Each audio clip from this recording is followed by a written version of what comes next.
If you're anything like me, you spend a lot of time chatting with friends and family, texting, Snapchat, Facebook, Instagram, but did you know that you could start your own community for your friends and family? Let's talk about that today.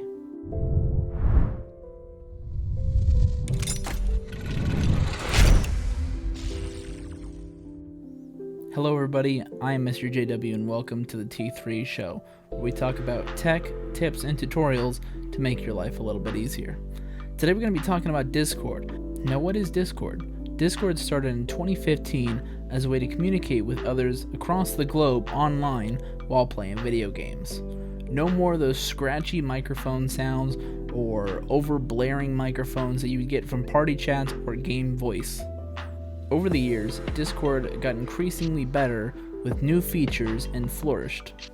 Today, Discord is used by everybody from hiking groups to art groups to study groups.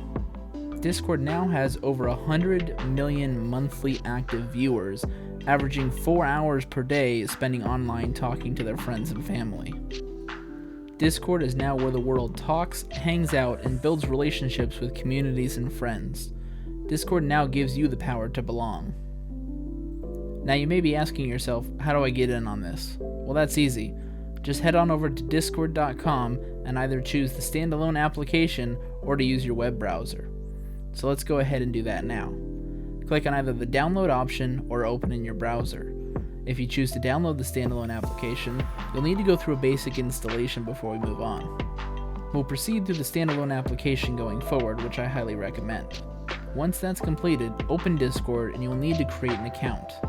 Do so by clicking register at the bottom of the screen. Fill in your basic info and voila, you're now a member of Discord. Welcome. From here you'll get basic introduction to navigation of Discord, but we're not going to go too much into that right now. From here we can go ahead and start making our first community. To make your community, start by clicking the plus symbol at the top left corner of your screen. From here you'll be able to set a name and add a photo for your server icon. And just like that, you now have your own community. From here you can go through various options for setting up different emojis, channels, text channels, and voice channels, and setting up different permissions.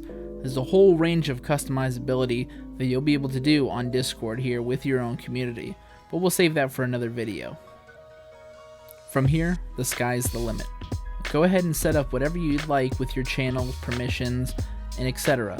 You can go through the quick little tooltips scattered around with the little yellow circles. They'll give you tips on the options that you can use and the features that you now have access to within Discord. Welcome to Discord. You can now join up to 100 different communities or servers.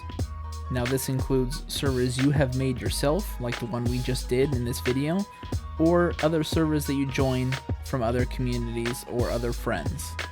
If you have any questions about doing your setup, I'll leave a link in the description below with my Discord, where you can come join and ask me any questions that you may have about setting it up. I also stream live on Twitch, and I'll have a link for that below if you want to come hang out with us live on stream as we play various games. That's all for today, guys. Thank you so much for watching. Make sure you guys like, subscribe, and leave a comment down below of what kind of community you want to start. I'll see you next time.